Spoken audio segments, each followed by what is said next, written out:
dando los saludos a todos los que se van conectando y todos los que se están ingresando en la sala actual y bienvenidos a esta nueva charla que nos ofrece el Colegio Profesional Inmobiliario conjuntamente con el Colegio de Escribanos de la Ciudad Autónoma de Buenos Aires. Nos brindan esta charla hoy la escribana, que es un ciclo de varias clases en las cuales vamos a estar los martes dándoles y brindándolos con mucho agrado, ¿sí? Clases magistrales. Hoy nos va a brindar la escribana, la disertación de la escribana Cuarone. Les vuelvo a reiterar, hoy es la primera clase de un ciclo que vamos a hacer del taller de perfeccionamiento profesional, en lo cual en total son 5 clases. Hoy todos los martes que se van a dictar. Esta es la primera clase que nos brindará la escribana María Cuarone, para todos los que no estuvieron antes, se lo vuelvo a reiterar, que es contrato de corretaje. Lo habrán leído, pero se los reitero: el corredor, derechos y obligaciones, derecho a los honorarios, derechos y obligaciones del comitente, autorización para vender, concepto y naturaleza jurídica. Muy interesante para ya presente. Escribano Jorge de Bártolo, ¿estás ahí? Ahí está. Perfecto. Así que le cedo la palabra a nuestra presidente, Marta Lioto, para dar la bienvenida a todos y la presentación oficial de esta nueva charla. ¿Cómo están? ¿Me escuchan bien? Hola, ¿sí me escuchan? Bueno, muchísimas gracias, muy buenas tardes a todos, gracias por el contacto, gracias por sumarse a esta iniciativa conjunta que tiene el Colegio Profesional Inmobiliario de la Ciudad de Buenos Aires con el Colegio de Escribanos de la Ciudad de Buenos Aires. Para los que no saben, nosotros estamos trabajando mancomunadamente con la otra institución, una institución que para nosotros es un alto honor poder trabajar en conjunto en algunas iniciativas y algunas experiencias que ya venimos transitando, espacios de lucha, espacios de convocatoria. Realmente para nosotros es un verdadero honor.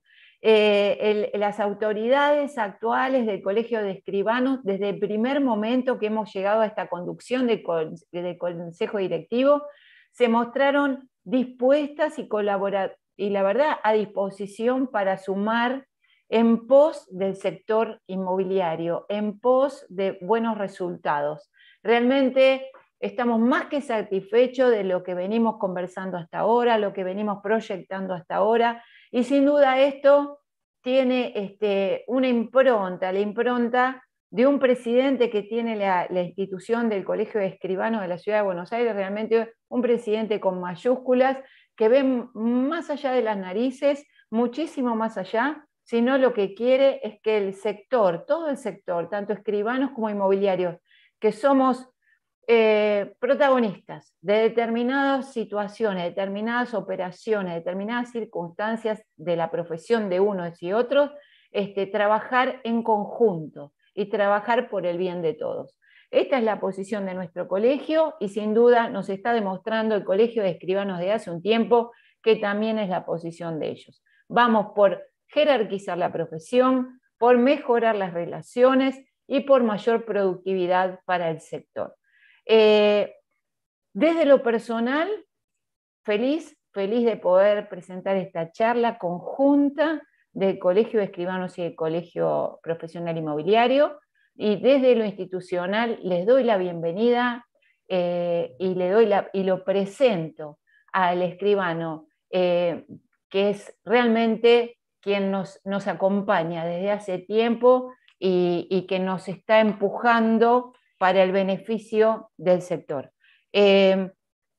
La charla de hoy, que la va a dar una escribana, es el comienzo de una serie de encuentros en los cuales creemos que podemos apuntalar y jerarquizar nuestra tarea profesional. Por lo pronto, en esta primera, creo que no sé cuántos somos que se han inscrito, que se han conectado, pero después también lo pueden ver por el canal de YouTube del colegio, y creo que también le va a dar difusión el Colegio de Escribanos, eso espero, y la verdad que creo que vamos a encontrar un buen plafón al respecto. Bueno, ahora sí le doy la bienvenida a Jorge de Bártolo, que es el presidente del Colegio de Escribanos de la Ciudad de Buenos Aires. Le agradezco a él y que haga extensivo el agradecimiento al resto del Consejo Directivo, del Colegio de Escribanos, por lo cual que este sea uno de los primeros encuentros que tenemos en forma conjunta y que no cesar este tipo de relación y este tipo de acompañamiento que venimos llevando en la conducción de estas dos instituciones. Muchísimas gracias, Jorge. Muchísimas gracias a los escribanos que se han conectado, a la disertante de lujo que hoy tenemos, que la va a presentar él, y a nuestros corredores inmobiliarios, que sin duda en un incansante, no se cansan de capacitarse y de encontrar mejor servicio desde sus oficinas. Jorge, te doy la bienvenida, muchísimas gracias por este encuentro y muchísimas gracias a todos. Yo no escucho nada. Está muteado, decirlo. El micrófono, Jorge, está muteado. Ahora sí, ¿me escuchan bien? Sí. Gracias, Marta, por tus palabras. La verdad es que desde un primer momento pudimos trabajar conjuntamente y la verdad que, como lo dijimos cuando firmamos este acuerdo, el objetivo es afianzar el trabajo mutuo, el conocimiento mutuo y así poderlo transmitir a toda la comunidad. La verdad es que yo te agradezco muchísimo las palabras que nos dijiste, pero la forma de trabajo con ustedes también fue desde un primer momento, la verdad que ideal. Hoy, por suerte, podemos concretar este acuerdo con esta serie de clases que van a ser dadas, la verdad, por lo mejor que tiene el notariado. Hoy va a exponer María Cuarone, a quien conozco desde hace muchísimo tiempo. Tengo un afecto personal por ella, pero aparte no tengo ninguna duda de las capacidades que tiene. De hecho, hasta fue profesora mía, con lo cual me consta lo que ella sabe y lo que les va a poder transmitir a ustedes en algo tan importante como es el contrato de corretaje. Pero también en otras reuniones podrán compartir con el escribano D'Alessio, la escribana Cecilia Herrero de Pratesi, con la escribana María Cesaretti y por último con la escribana Verónica Rocci y la escribana Raquel Burgueño. Todos, la verdad, colegas nuestros que exponen asiduamente, son profesores en la facultad, con lo cual creo que el haber logrado este acuerdo se va a poder plasmar en estas excelentes charlas que van a dar mis colegas y no dudo en que todos los colegiados y además los escribanos, porque vi varios escribanos conectados también, van a poder utilizar estas enseñanzas y lo que les puedan transmitir los expositores. Con lo cual, por mi parte, agradecerte, Marta, nuevamente esta posibilidad y aprovecho para saludar a María y dejo a todos los que están conectados con esta excelente escribana, a quien además aprecio muchísimo. Te dejo, María, a vos para que comiences con la exposición. Bueno, para empezar, gracias, Jorge. Lo mejor es que te presente un amigo que además sé que me aprecia.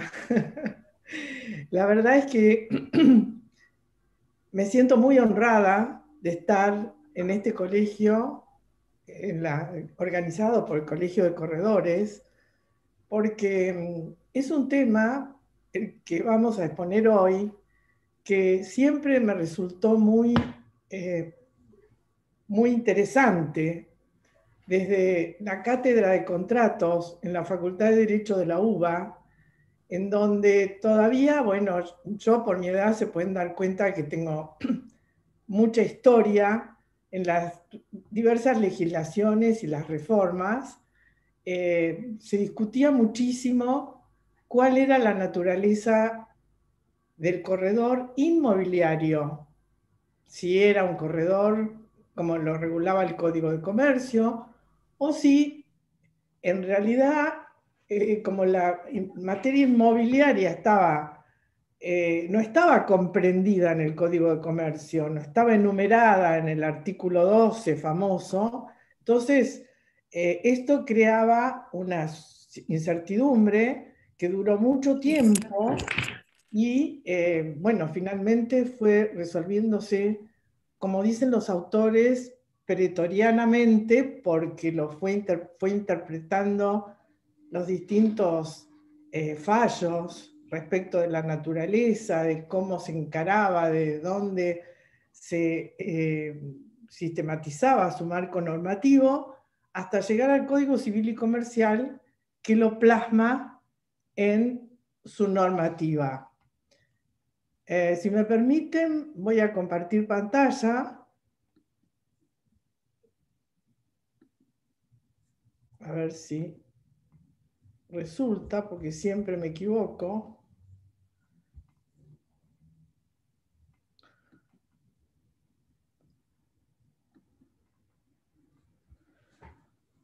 Bueno, por otra parte, realmente siento que estoy justamente en el lugar en donde probablemente más de uno de los que está en el auditorio sepa más del tema que yo por el propio ejercicio del corretaje. El ejercicio siempre nos da aristas diferentes, las variables que ninguna ley ni ningún fallo puede prever. Entonces, en este sentido, yo quiero decirles que voy a presentarles lo que yo he investigado del tema, como les decía, desde la cátedra, desde mi experiencia personal, con muchas operaciones inmobiliarias, en las que no he intervenido, por supuesto, como corredor, pero sí como escribana, y considero que realmente es una materia común.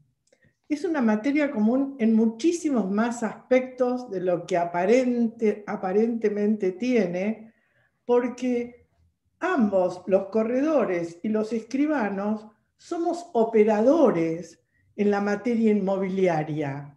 Entonces, no solo tenemos que comprenderla desde la ley, sino tenemos que interpretar la voluntad de las partes a lo que las circunstancias nos indican. Y estas circunstancias siempre son variables, siempre, porque por suerte el ser humano es diferente y actúa diferente en cada oportunidad. Entonces, vamos a hablar del contrato de corretaje que, de acuerdo a lo que el Código Civil y Comercial ha incorporado, es cuando una persona quiere disponer de un inmueble, ya sea mediante el pago en dinero o mediante otra contraprestación, entonces busca quien lo asesore en la comercialización según sus preferencias y además que intervenga en esta comercialización.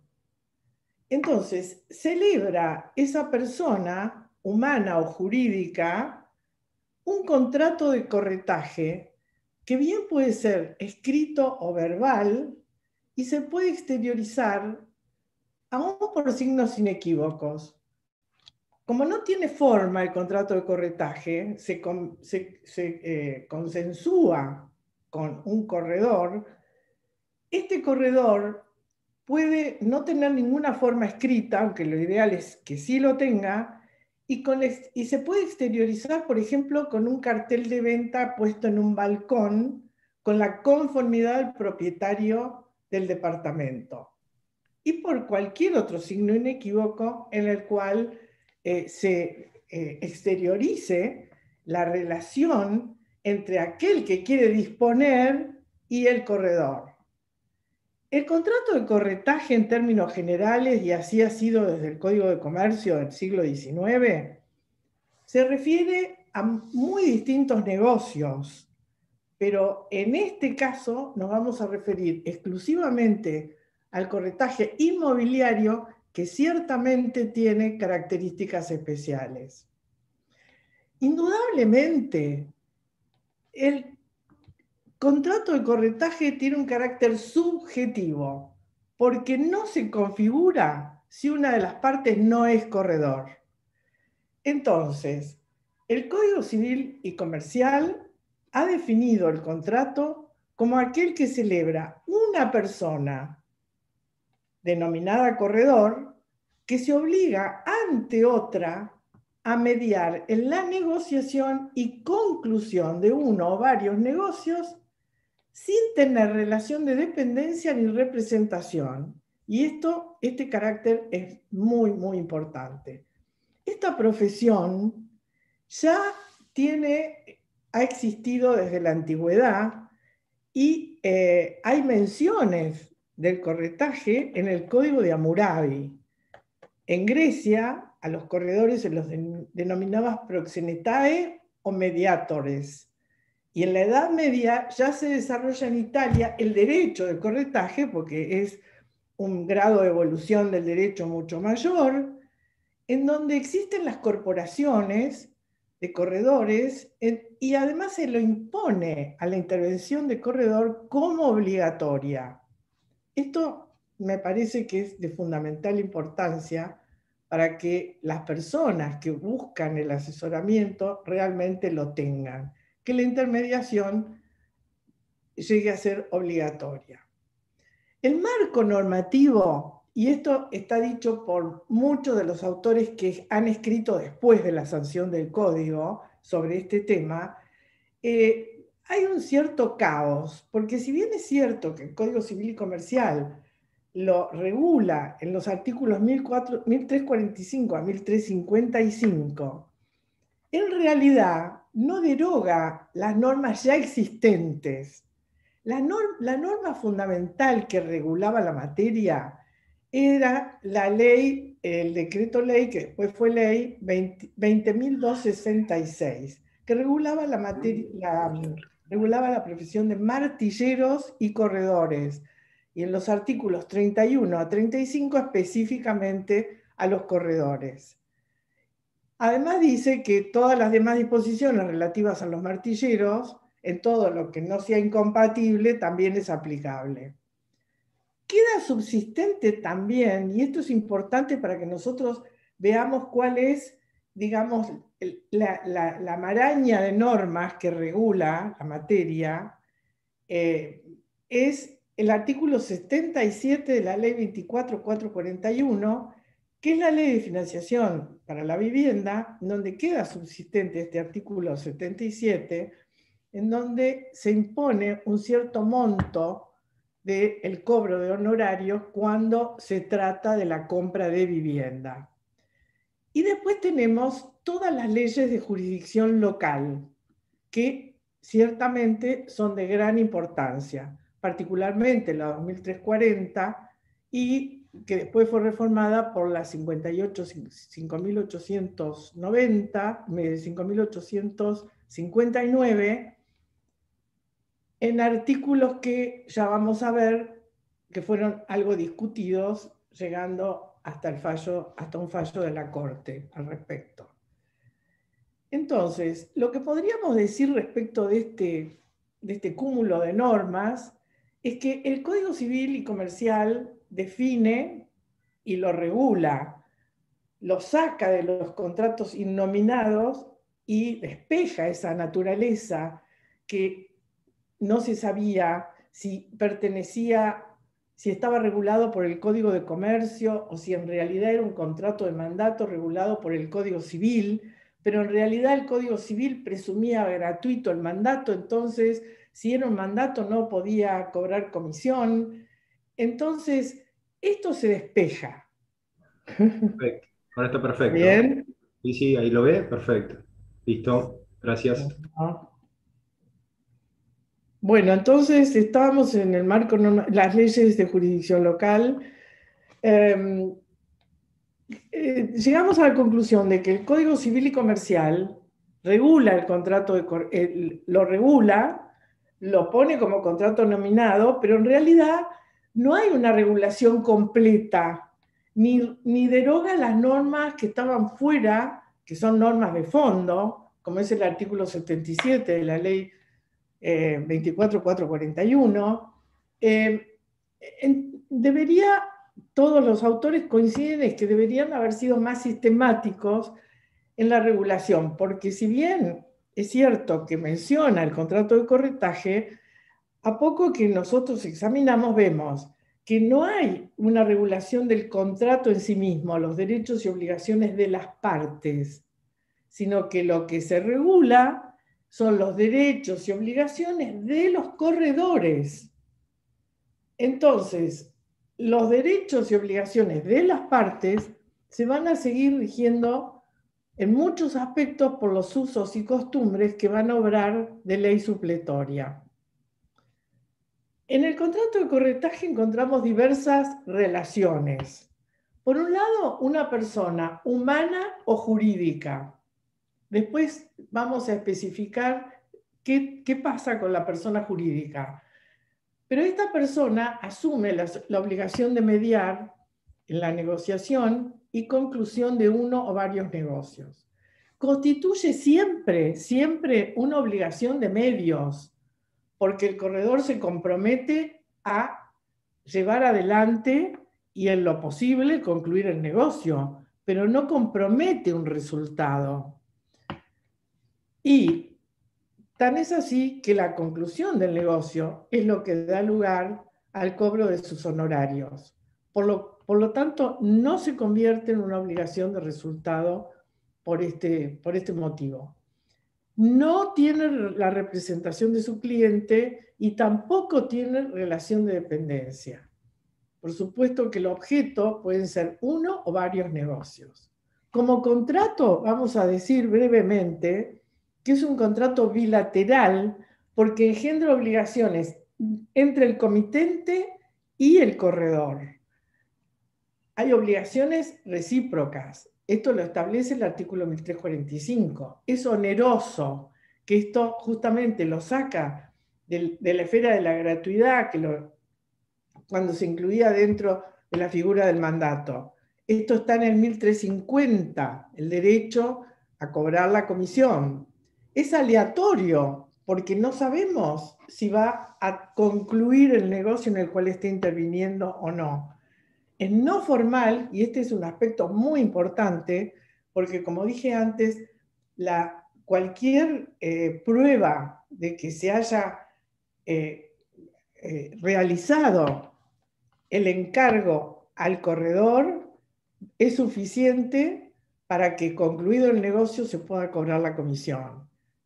Es nominado porque está mencionado y es uno de los contratos regulados en el Código Civil, aunque yo tengo, para mí, mi opinión es que si bien está regulado, no está regulado de forma completa. Lo que sí está regulado de forma más completa son los derechos y obligaciones del corredor, pero no los de las partes del contrato. Y es de duración porque generalmente, porque no es instantáneo, o sea, no es como una compraventa que yo entrego la cosa, me entregan el dinero, se acabó la historia. No, acá siempre requiere un plazo para el ejercicio de esta profesión. Entonces, ¿cómo se concluye el contrato entre el corredor y el comitente? La mejor prueba es la intervención, por supuesto si no hay nada escrito, en el negocio debidamente, siempre y cuando el que lo está celebrando no niegue su intervención. ¿Qué pasa con la persona jurídica corredor? El artículo 1346 admite en forma expresa la intervención de personas jurídicas y esto también termina una larga trayectoria en la cual hay varios fallos de la jurisprudencia, siguen habiendo sobre este tema, pero la admite en forma expresa. Y la ley 20.266 se refiere a personas se refiere solamente a personas físicas cuando establece los requisitos de matriculación. De modo tal que las sociedades deben tener un responsable que debe ser un corredor matriculado. Pero además de eso, se impone que el objeto, el único objeto de la sociedad sea la de ejercer el corretaje. Y además se impone que todos los miembros de la sociedad, todos los socios de la sociedad, sean corredores matriculados. Esto está en otras leyes, pero la ley 25.028 elimina la prohibición de constituir sociedad y el artículo 15 de la ley 20.266 es el que pide que el objeto de la misma sea exclusivamente la de realizar actos de corretaje. La actuación de las sociedades en materia de corretaje, como dije, ha dado lugar a algunos fallos, tengo alguno para mencionar, en el cual la persona que intervino dijo que eran representación de una sociedad anónima.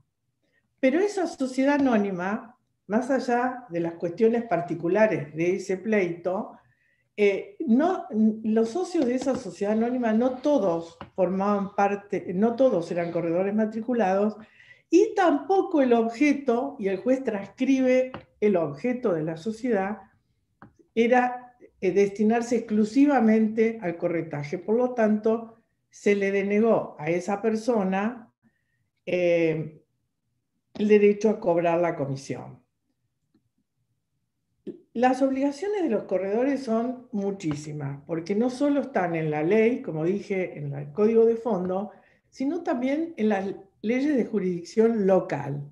Particularmente la ley 2340 para la Ciudad de Buenos Aires, de la legislatura de la Ciudad de Buenos Aires, que crea el colegio público, el colegio único de corredores, y la designa como persona de derecho público, a cargo de la matriculación, a cargo del gobierno y disciplina de la matrícula, cuestión que no es menor.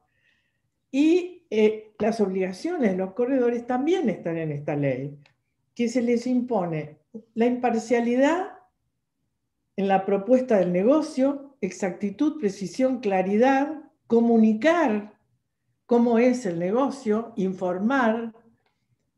Se les impone el secreto profesional, la confidencialidad y la asistencia a la firma del contrato y en la entrega de los documentos pertinentes para poder llevar a cabo el negocio.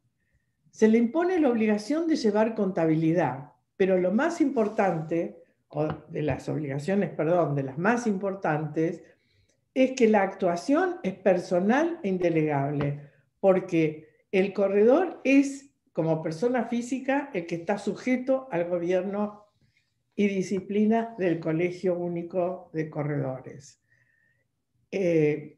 Siempre estoy hablando, en este caso, de la legislación de la Ciudad de Buenos Aires. Pero en las jurisdicciones, en las restantes jurisdicciones, hay legislaciones muy parecidas, aunque son disímiles a veces en los porcentajes del monto del cobro, en el cobro de los honorarios o retribución a percibir. Otras de las obligaciones es comprobar la existencia de los títulos invocados, solicitar informes a los organismos oficiales sobre las condiciones del dominio, gravámenes e inhibiciones, hacer constar siempre el número de su matrícula de corredor, comunicar al organismo que tenga a cargo la matrícula todo cambio de domicilio legal, porque es ahí donde se va a ejercer se va a ejercer justamente el control, el contralor, proponer los negocios con exactitud y claridad, hacer constar en todo ofrecimiento publicitario de locación de inmuebles con destino habitacional lo dispuesto en la ley 5859, que es que los gastos estén a cargo del locatario. De esto vamos a hablar después respecto de la acción de amparo que se entabló y cuál fue el resultado y los argumentos que se esgrimieron. Exhibir en todos los locales y oficinas en los que se presta el servicio de corretaje los carteles visibles al público con la leyenda que se encuentra prohibido cobrar comisiones inmobiliarias y gastos de gestoría de informes a los inquilinos que sean personas físicas. Para los casos de alquiler de vivienda, el monto máximo de comisión que se puede requerir a los propietarios será el equivalente al 4,15% del valor del respectivo contrato. En un fallo de la Cámara Nacional de Apelaciones en lo Civil del año 2020, se dijo que la responsabilidad del vendedor frente al incumplimiento del contrato no puede extenderse al corredor inmobiliario, pues el incumplimiento obligacional que derivó en la resolución contractual no se relaciona con las tareas de corretaje inmobiliario que a dicho codemandado le correspondían. No resulta aplicable el régimen de responsabilidad establecido en el artículo 40 de la Ley de Defensa del Consumidor en aquellos supuestos, como el que aquí sucede, dice la Cámara, el daño reclamado por el accionante es consecuencia del incumplimiento de las obligaciones principales a cargo del proveedor. Es que en las presentes actuaciones se reclaman aquellos perjuicios derivados del incumplimiento contractual por parte de los vendedores del inmueble, a raíz del cual el accionante hizo uso del pacto comisorio y tuvo por resuelto el contrato. Esto es para deslindar qué es lo que le corresponde hacer al corredor y qué es lo que le corresponde hacer las obligaciones que emanan del contrato que ha concluido con las partes el corredor. Está absolutamente prohibido adquirir por sí o por interpósita persona efectos cuya negociación le ha sido encargada y tener cualquier clase de participación o interés en la negociación en los bienes comprendidos en ella. Bueno, hasta acá las obligaciones. Parece que es un cúmulo de obligaciones, lo cual es cierto, que estas obligaciones tienen un límite en el incumplimiento de las partes que han celebrado el contrato. Ahora vamos a los derechos del corredor. El corredor, y esto lo dice ahora el Código Civil y Comercial en forma indubitable, dice el 1350 que tiene derecho a la comisión estipulada si el negocio se celebra como resultado de su intervención. Como resultado de su intervención. Como toda obligación de medios, esto ha sido objeto de muchísimas interpretaciones. Si ha intervenido o no ha intervenido, sobre todo en los casos en los que no ha habido exteriorización por escrito de este convenio entre el comitente y el corredor. Si no hay estipulación, o sea que en la autorización, si se escribió, no se dijo cuál iba a ser la remuneración, la retribución, el honorario que iba a cobrar el corredor, tiene derecho a la del uso del lugar de celebración del contrato. O sea que acá los usos son muy importantes. O en su defecto en el lugar en que principalmente realiza su cometido. Por supuesto que si falta todo esto, el mismo artículo 1350 dice que se deben remitir al juez.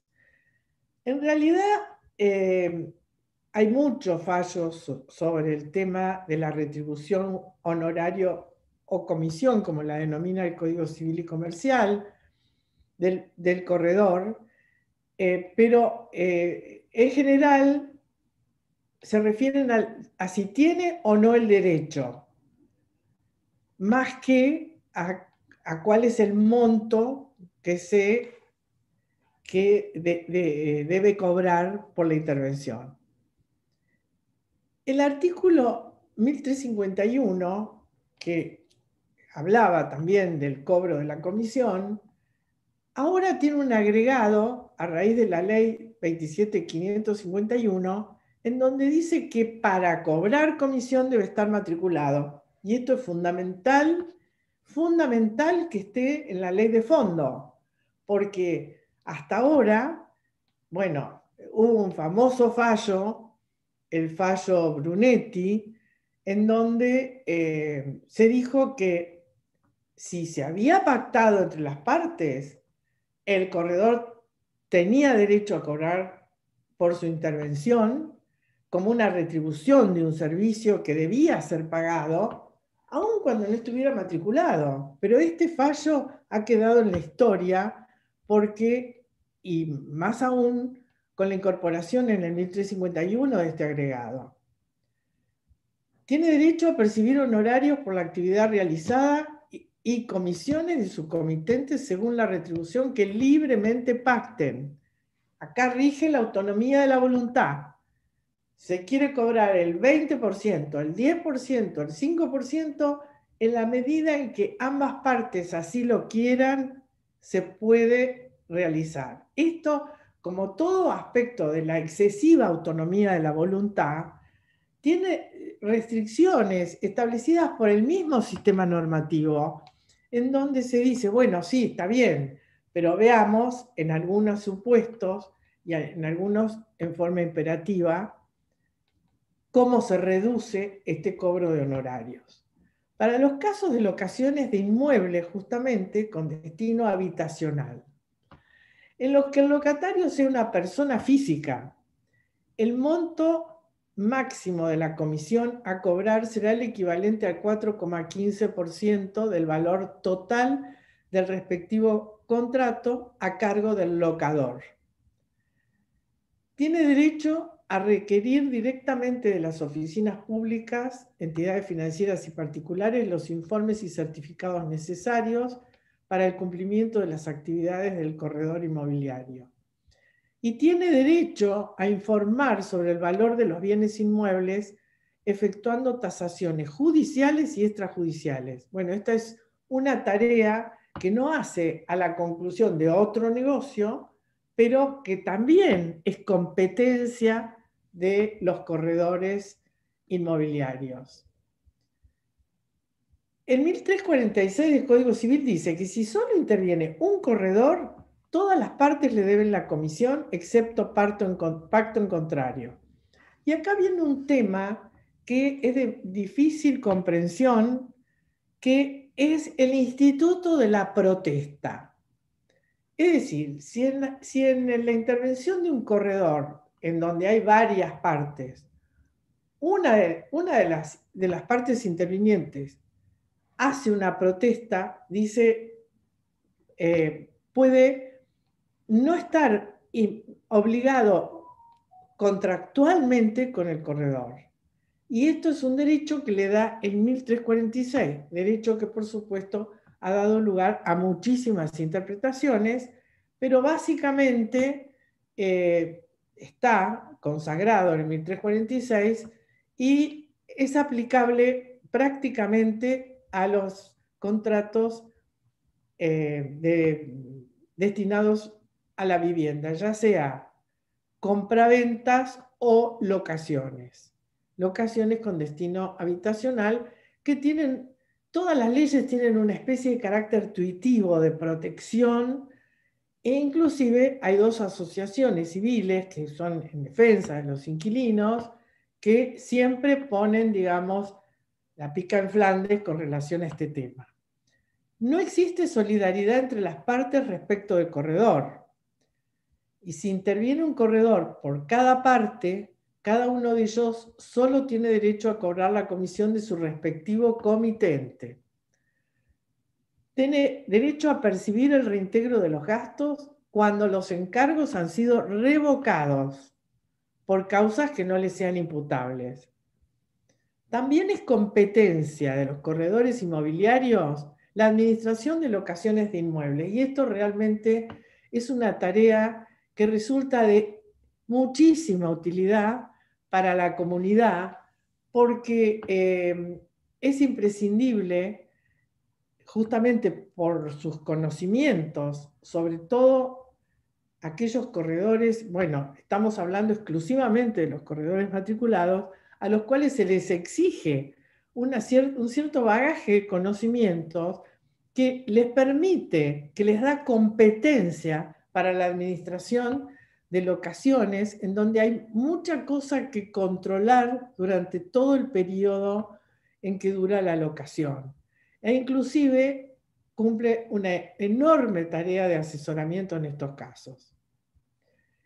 Y tiene derecho, y esto voy a hacer bastante hincapié en este tema, en solicitar de su comitente una autorización escrita en la cual se detalle plazo, tipo, modalidades y precio para la operación con carácter exclusivo por el término convenido, así como la retribución pactada. En este caso, yo quiero agregar que cuando la autorización es por escrito y en esa autorización se le da exclusividad, que es lo que en la jerga le llama la exclusividad en la venta de un determinado inmueble, lo más importante, además de establecer la exclusividad, es pactar qué pasa con el incumplimiento. Porque si nosotros decimos, es exclusivo, pero no decimos, bueno, si el negocio se concluye por la intervención de otro corredor, por supuesto que le va a corresponder al otro corredor la comisión correspondiente o los honorarios correspondientes. Pero aquel al que le di la exclusividad le corresponde. Bueno, por eso lo tengo que escribir. No basta con que diga exclusivamente va a tener la tarea este determinado corredor. Porque con eso, si no pacto qué ocurre en el incumplimiento, lo que voy a tener que probar para tener un resarcimiento son los daños y perjuicios que tuve por la no intervención en esa operación. Pero si en esa estipulación se pacta que si interviene otro corredor va a tener igual derecho a cobrar el honorario pactado, ya hay un juicio, digamos, hay un juicio que tiene acotada el monto y ya no se tienen que acreditar los daños y perjuicios para poder cobrar, sino que se convierte en vinculante la previsión contractual. Este fallo lo traje porque también me parece muy interesante, porque dice que es de la Cámara Nacional en lo comercial, también del 2020, dice que el corredor cumplió con el encargo recibido en sus exactos términos, dentro del plazo pactado. Dice, en efecto, mucho antes de vencer el plazo dado para cumplir el encargo exclusivo e irrevocable recibido de la demandada, logró una reserva de compra de un tercero por exactamente el mismo precio indicado por aquella en la autorización y en condiciones que notoriamente son las normales de plaza, a saber, el 30% pagadero a la firma del boleto y el saldo en el acto de escrituración 30 días después, con distribución de los gastos, impuestos y honorarios notariales según usos y costumbres. En tales condiciones, no cabe duda de que la demandada adeuda la comisión reclamada en autos. O sea, si cumplió con el encargo y después el vendedor, que fue el caso, se arrepintió de haber puesto en venta el inmueble, bueno, igual va a tener derecho a cobrar la comisión. No se debe la comisión, y este término de retribución es el que utiliza el Código Civil y Comercial, por eso lo pongo. Yo sé que se habla de retribución, se habla de honorarios. A mí no me gusta hablar de arancel, porque arancel suena a un impuesto aduanero, pero el Código Civil y Comercial, cuando se refiere a la retribución del corredor, utiliza el término comisión y dice que no se debe cuando hay una condición suspensiva, se sujetó el contrato, porque la comisión se debe cuando el negocio se concluyó. Entonces, está bien, el negocio se concluyó, las partes se vincularon, pero el contrato quedó suspendido en sus efectos. Por distintos motivos puede haber quedado suspendido en sus efectos. Por ejemplo, puede haber quedado suspendido en sus efectos porque se espera una reglamentación determinada que finalmente no sale dentro de un plazo, por supuesto, porque todo esto debería tener un plazo. Si la condición suspensiva no se cumple, el negocio no se concluyó. Distinto es el caso de la condición resolutoria, que el contrato está vigente y deja de estarlo, se resuelve cuando la condición se cumple.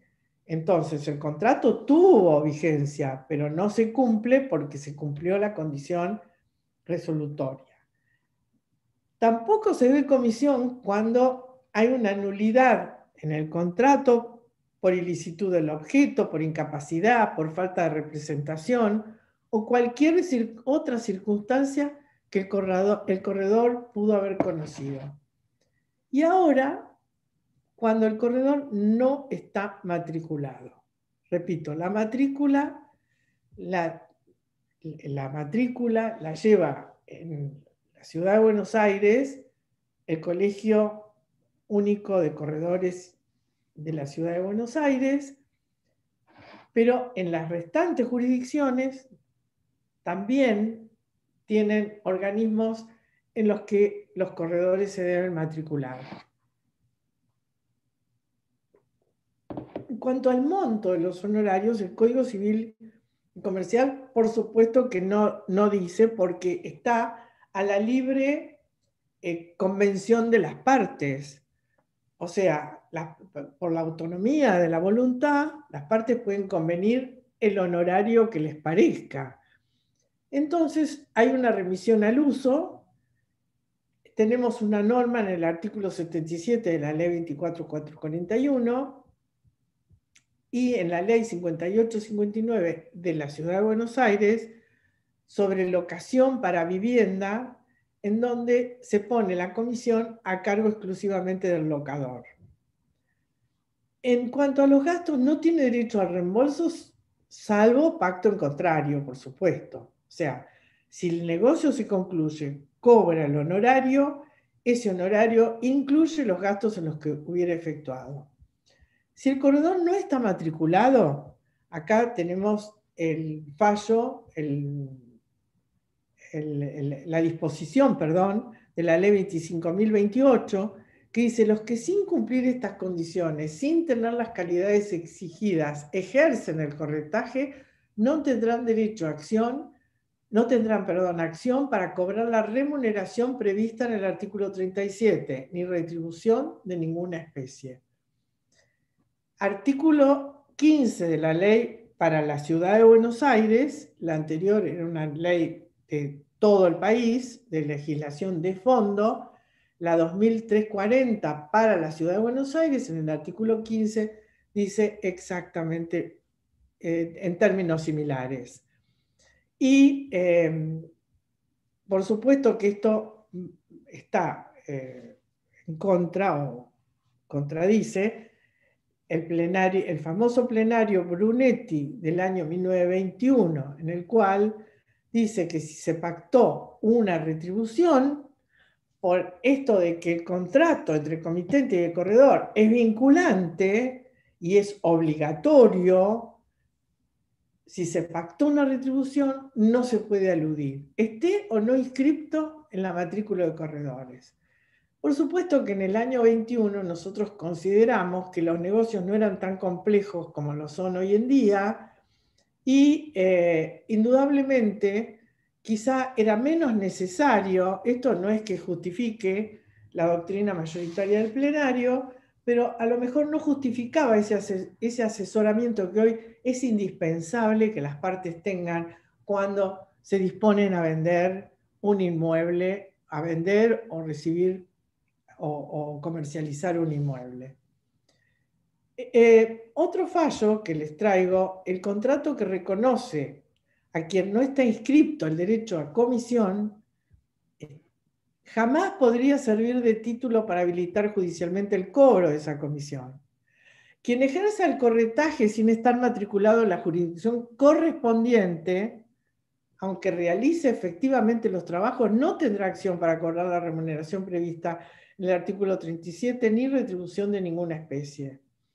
El tenor del artículo 33 de la ley 20.266 deja a su vez en claro que el corretaje dejó de ser un oficio para convertirse en una profesión que requiere la obtención de un título superior y la inscripción en la matrícula.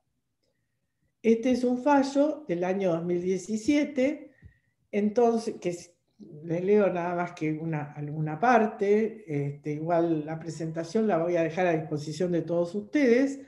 Si quienes ejercen la medicina sin ser médicos o sin estar debidamente colegiados, o quienes ejercen la abogacía sin ser abogados, carecen de toda acción para reclamar honorarios, lo mismo debe ocurrir con quien ejerce el corretaje sin ser corredor debidamente matriculado. En todos los casos, la ley exige contar con título y con matrícula, y estas no solo son exigencias legales, lo cual bastaría para justificar la necesidad de cumplirlas, sino que además son exigencias que se inspiran en el interés público y que por ello han sido establecidas en normas que deben considerarse imperativas. Generalmente las personas que carecen de los conocimientos específicos en materia de operaciones inmobiliarias y quien acude a un corredor inmobiliario lo hace porque necesita quien entienda y sepa de aquellos temas. Coincido completamente con la doctrina de este fallo y me parece que es darle la cabida que corresponde a la profesión de los corredores. En el año 2020, en un fallo emitido por la Inspección General de Justicia de la Ciudad Autónoma de Buenos Aires, ordenando la disolución de la firma RIMAX Argentina S.r.l., alegando también que no podrá continuar en el país y en consecuencia deberá iniciar su proceso judicial de disolución y liquidación, la inspección alegó que RIMAX Argentina S.r.l. se constituyó por parte de dos personas humanas para tener la franquicia principal de RIMAX Internacional y a partir de ahí la subfranquicia a agentes y corredores inmobiliarios. La Inspección General de Justicia entiende que la entidad estadounidense ejerce indirectamente el corretaje inmobiliario eludiendo la legislación local, que establece imperativamente requisitos para esa actividad y se beneficia a través de RIMAX Argentina S.r.l. participando de los honorarios de las operaciones inmobiliarias intermediadas por los numerosos franquiciados. La exteriorización de la marca RIMAX por parte de esa subfranquicia genera, en favor de estas, la falsa apariencia de pertenecer a un grupo económico, lo que las beneficiaría en base a publicidad engañosa, que a su vez beneficia a la franquiciante, permitiéndole participar indirectamente de la operatoria que no podría realizar por sí misma en forma directa. Además destaca que las personas humanas, directores del S.r.l., no son agentes inmobiliarios, ni el objeto de RIMAX Argentina S.r.l. es ejercer esa actividad. En realidad, cabe decir que los corredores pueden asociarse, como está ahora permitido expresamente en la ley, en cualquier tipo societario, excepto las sociedades extranjeras. Y en esto creo que es donde se basa el inspector general para decir que no podría RIMAX Internacional porque está exclusivamente prohibida la constitución de una sociedad de corredores en virtud del artículo 118 de la ley que habla de las sociedades extranjeras, o sea que no podrían. En distintas jurisdicciones se siguió este criterio, entre otros, por el Tribunal de Disciplina del Colegio Profesional de Corredores Inmobiliarios de Córdoba, a través de una resolución que fijó sanciones a los agentes de la empresa por el ejercicio irregular de la profesión de corredor inmobiliario. Ahora bien, esta resolución del Inspector General de Justicia fue apelada. Fue apelada a la Cámara correspondiente, habiéndose excusado la fiscal interviniente por su relación personal con el Inspector de Justicia, pero todavía no se ha expedido la Cámara. Está en estudio, digamos, desde septiembre del año 2021, pero no hay resolución final sobre este tema en la justicia argentina. Quiero hacer mención a la Ley de Defensa del Consumidor, porque en el artículo 2 dice que no están comprendidas en la ley los servicios de profesionales liberales que requieran título universitario y matrícula, otorgada por colegios profesionales. Bueno, este caso sería el de los corredores inmobiliarios, que no estarían comprendidos en la Ley de Defensa del Consumidor, pero sin embargo hay cierta publicidad engañosa que la jurisprudencia o los jueces han considerado que sí está comprendida. Entonces, acá tenemos un fallo en donde dice, descartados tales argumentos defensivos, se verifica la conducta infraccional. Esto se tramitó en el ámbito de los tribunales de defensa del consumidor. O sea, se determinó que hubo una conducta infraccional, porque dice que se encontraba publicitado en el sitio web el emprendimiento Los Hilares, cito, en la calle Colombres, altura, barrio, resaltando que contaría, en cuanto a qué importa referir, 2 ascensores hidráulicos y una piscina climatizada. Y parece ser que finalmente las referidas instalaciones fueron de un ascensor hidráulico y no tenía climatización la pileta, con lo cual se configuró, dice el tribunal arbitral, la conducta infraccional, porque dice que esta circunstancia a la que claramente debe atribuirse la aptitud, cuanto menos de confundir al potencial comprador en relación a sus verdaderas características, verificándose el supuesto del artículo 8 de la Ley 22.802. Y dice, en lo que respecta al rol de corredor inmobiliario que ostentaba la sancionada, que responde a las directivas del vendedor, resulta razonable y atinada la consideración esbozada por el titular de la Dirección Nacional de Comercio Interior en el acto recurrido, quien destacó que esa circunstancia de ningún modo lo liberaba de la responsabilidad que le ha sido indilgada como consecuencia de obtener un provecho económico de las ventas efectuadas por las publicidades engañosas y o confusas. O sea que, si bien por la profesión estaría fuera del ámbito de la Ley de Defensa del Consumidor, hay circunstancias en las cuales se ha considerado responsable solidariamente con el vendedor. El tema de la locación para la vivienda fue objeto de una acción de amparo que entabló el Colegio Único de Corredores Inmobiliarios para la Ciudad de Buenos Aires contra el gobierno de la Ciudad de Buenos Aires, para dejar sin efecto la Ley 5859 de la ciudad, en cuanto prohíbe al corredor inmobiliario cobrar comisión y gastos administrativos al inquilino por la locación concretada con destino habitacional.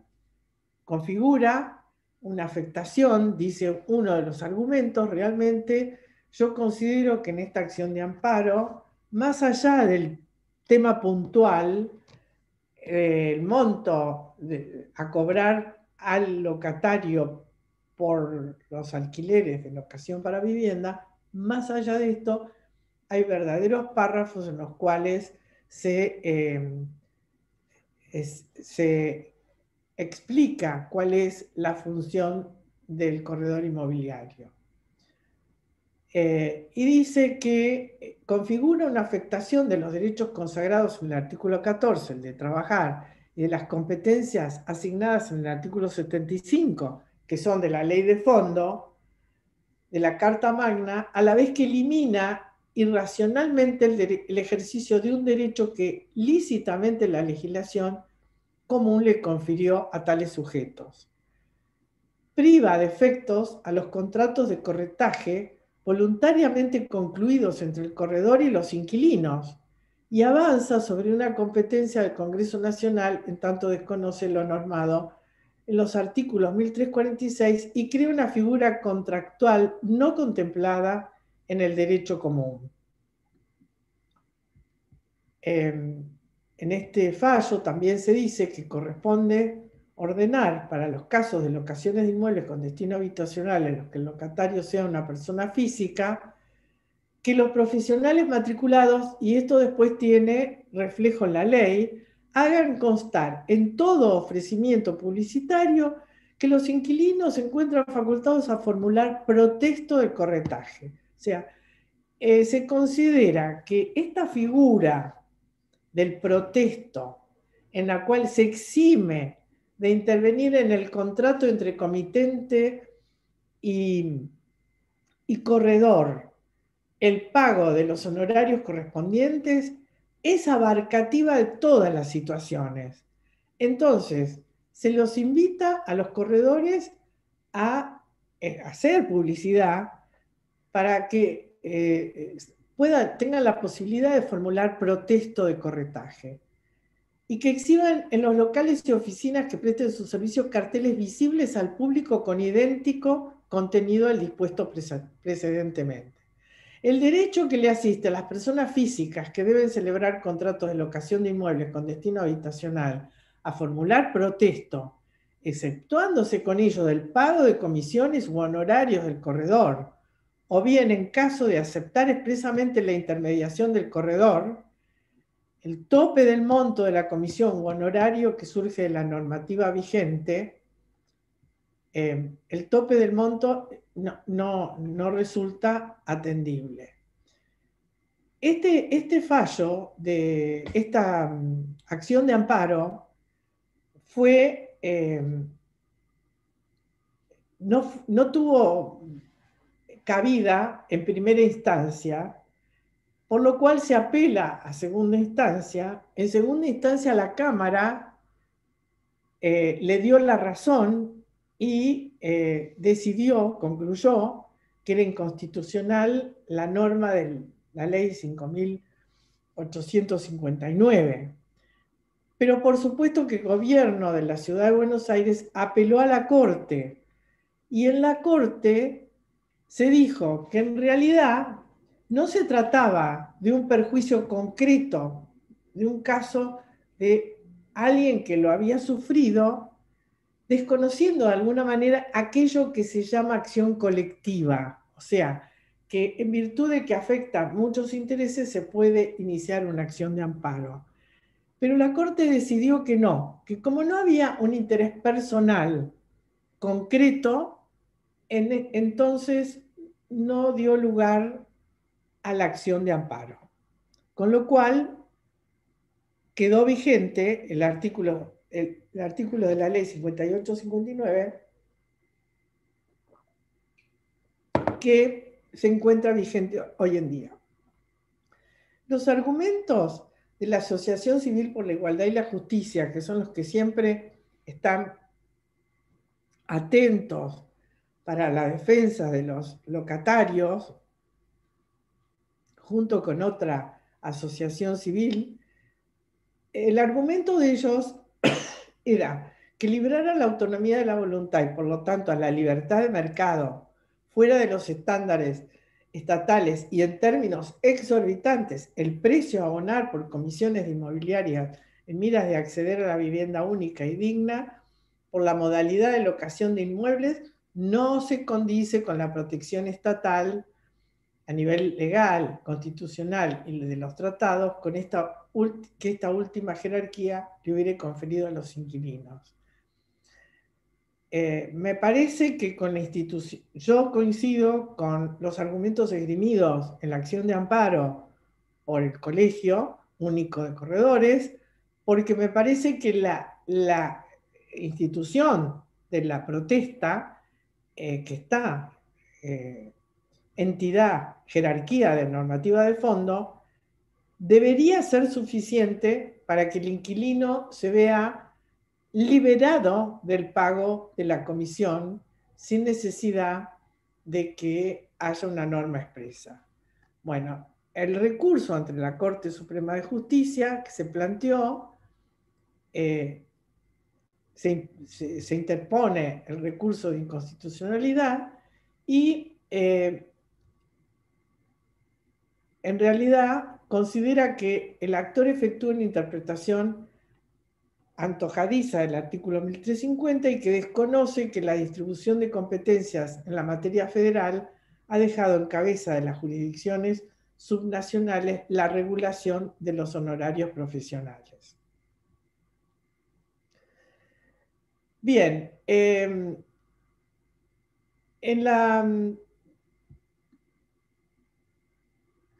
el contrato que realiza el corredor inmobiliario con aquel que requiere sus servicios, se puede exteriorizar, y es conveniente que así sea, en lo que se llama vulgarmente autorización de venta. Justamente la autorización de venta es un contrato que vincula a las partes, aun cuando pareciera que es unilateral, porque en principio la autorización la da el que quiere que la comercialización se efectúe, el propietario del inmueble, ya sea para la venta, para la locación o para otros negocios para los cuales tienen competencia los corredores. Si bien parece que fuera unilateral, en realidad está dirigida hacia el corredor inmobiliario que acepta esta autorización, de modo tal que se configura el contrato por el cual se va a exteriorizar la relación contractual del contrato de corretaje. Los ítems que debe tener es el precio en el cual se debe comercializar el inmueble,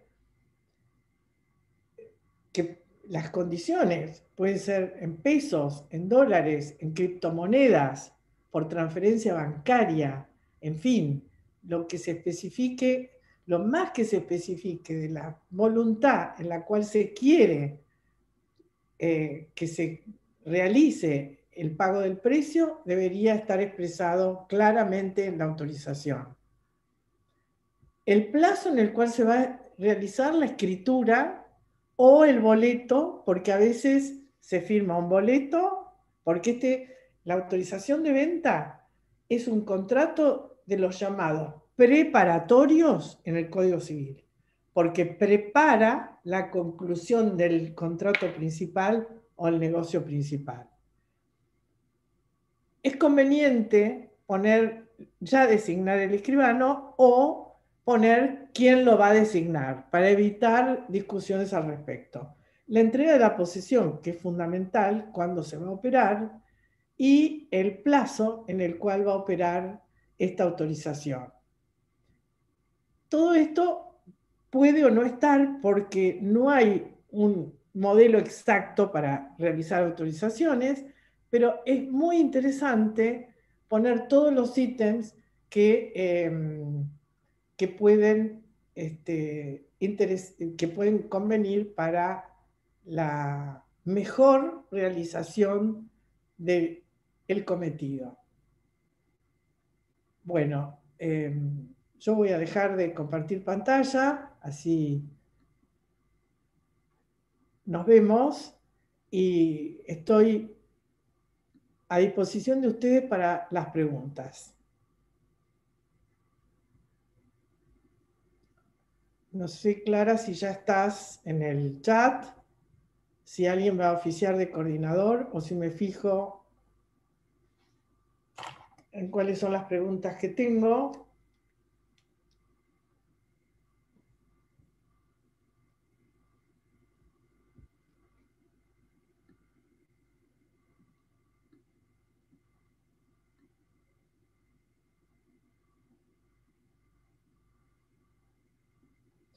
Acá.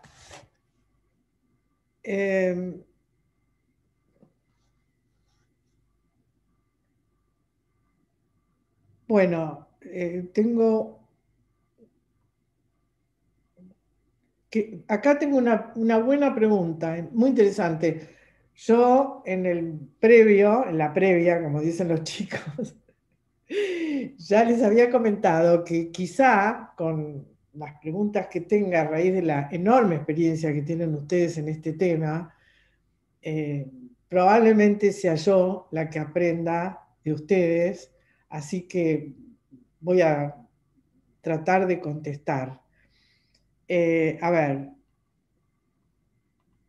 tengo acá una pregunta que dice, ¿somos comisionistas? Si somos profesionales, ¿cobraríamos honorarios? Si no cobramos a los inquilinos, no tendríamos relación porque no hay paga. Sí, claro, esto justamente yo comparto plenamente los argumentos de la acción de amparo entablada por el colegio. Esta pregunta que les decía me parece muy interesante. ¿Qué pasa con las autorizaciones que se vencieron durante el aislamiento obligatorio? Y se vencieron. Esta es mi opinión, porque al haber un contrato por escrito y decir esto tiene tal plazo de duración, el plazo de duración es inexorable. Por supuesto que durante la pandemia todo se consideró prorrogado, pero se necesita una ley específica. Yo tengo mi registro de conducir, que está vencido, que se considera prorrogado, pero hubo una resolución gubernamental que así lo dijo. Me parece que esto se rige por el derecho privado y la libre autonomía de la voluntad. Lamentablemente, se tiene que volver a pactar. Bueno. El tipo social extranjero, entiendo, en virtud del 118 que refiere de bien incompatible de su adecuación con la ley argentina para adaptar al tipo social del país de destino de la explotación de la actividad, por supuesto. La actuación del corredor es profesional, es personal e indelegable. Esto de que se puede constituir una sociedad de corredores, es importantísimo que el objeto sea exclusivo para dedicarse al corretaje y que los socios estén todos matriculados. Por eso, justamente, no basta que haya una persona que haya una sociedad que explote la franquicia, como es el caso que estamos comentando, y que ponga local, que haga la inversión y que contrate un profesional como corredor. Esto me parece que atenta contra la verdadera función que tiene el corredor. Este carácter personal e indelegable es lo que hace que las partes recurran y que sea en beneficio de la comunidad. Acá hay otro que dice, tanta lucha de nuestros precursores del reconocimiento de nuestra labor por el concepto de honorarios por oposición a comisión y se continúa con el uso de ese término. Yo estoy de acuerdo, lo que pasa es que hemos tenido en este sentido un retroceso, porque el Código Civil y Comercial, en el 1350, ¿cuál es el derecho que le da al corredor? A cobrar comisión. Entonces, podemos decir, yo creo que esto es lo que ha dado, digamos, lugar a que de nuevo se esté hablando de comisión y no de honorario. pero me parece que sí. ¿A ustedes les pasa lo mismo con el honorario, el término honorario, el término comisión? Como a nosotros nos pasa cuando quieren decir que una cosa se aprueba fácilmente en el Congreso, dicen, el Congreso es una escribanía. ¿Cómo una escribanía? ¿Qué quiere decir esto? Son términos que hacen mal a la profesión, porque el escribano interpreta la voluntad de las partes y configura el negocio con la colaboración de los operadores inmobiliarios sin cuya colaboración no estaríamos celebrando nosotros los contratos de compraventa y las escrituras que realizamos. Pero sí, nosotros también luchamos mucho para difundir que una cosa que fácilmente se soluciona no es una escribanía. ¿Qué pasa si un corredor publica un precio menor en su publicidad al pactado por el vendedor? El vendedor va a tener la acción correspondiente si formularon es decir, si puede probar que le dijo al corredor cuál era el precio mínimo que él quería cobrar. Ahora, esto, si no hay una autorización de venta por escrito, va a tener que probarlo de otra manera. Va a tener que probarlo de otra manera. Las autorizaciones de venta con exclusividad. ¿Cuánto es el tiempo aconsejable de duración? ¿Puede escribirse hasta que se concrete la venta del inmueble? Sí, puede, por supuesto que puede. Pienso que es una fórmula que puede dar lugar a algún conflicto, pero tal vez no. Tal vez, yo creo que es una fórmula válida, absolutamente válida, porque indica un plazo hasta que se concrete. Quiere decir que mientras no se concrete, la autorización sigue siendo válida. A mi criterio es una fórmula, es una cláusula perfectamente válida. Acá una acotación de Alicia Cohen, pero el tema de RIMAX no se resolvió. No se resolvió por este cambio de... Bueno, no se resolvió. La Cámara lo está pensando todavía, y yo lo atribuyo a la demora a este cambio en el fiscal, que se excusó o la excusaron a la fiscala interviniente por su relación con el inspector de justicia. A ver si tengo algún otro. Se pacta una comisión mayor a la que permite el colegio de la jurisdicción. ¿Puede una de las partes reclamar? No. Yo sigo pensando que la autonomía de la voluntad rige, excepto cuando esta autonomía es restringida por normas que consideran que hay un interés superior. Por ejemplo, el caso de la ley de locaciones habitacionales. Inclusive se hace hincapié en que la locación de vivienda habitacional sea de vivienda única, porque si una persona alquila por diversos motivos varios inmuebles, todos destinados a habitación, bueno, no va a constituir su vivienda, solamente va a constituir su vivienda una sola. Pero a mi criterio, el colegio, digamos, el colegio permite, dice que si el colegio puede una de las partes reclamar la devolución. No, ¿cómo va a reclamar la devolución al colegio? La única posibilidad es reclamarle a la persona que le cobró por encima del arancel estipulado. Ahora, del arancel, de la comisión, de la retribución, del honorario, habría que ver si esta norma de jurisdicción local es de orden público, como para imponer a las partes. No me refiero a la locación habitacional, porque esto está en una ley de fondo ya, y hay un interés superior, supuestamente, pero lo hay.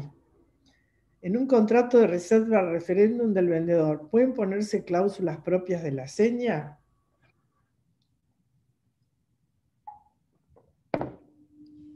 En realidad, ustedes van a tener una clase sobre este tema, pero desde ya les anticipo que las reservas son verdaderas ofertas de compras. Si se hace una reserva por un monto con las determinadas condiciones y el propietario simplemente contesta sí, se formuló un contrato vinculante que obliga a la parte a disponer del inmueble en favor de quien hizo la reserva y al que hizo la reserva a pagar el precio. También hay una cierta jurisprudencia en este sentido.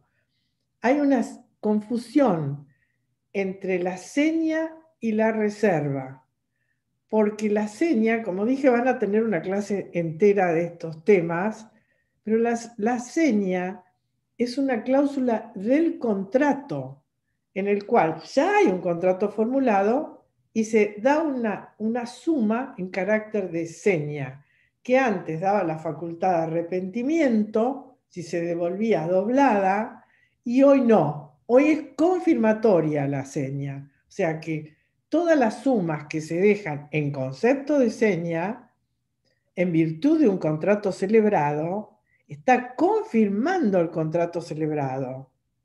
Entonces, no da lugar a arrepentimiento ni a devolución.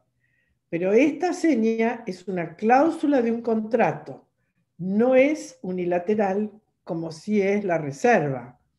Lo que pasa es que a las reservas muchas veces se les pone seña, y más todavía, se le pone seña confirmatoria.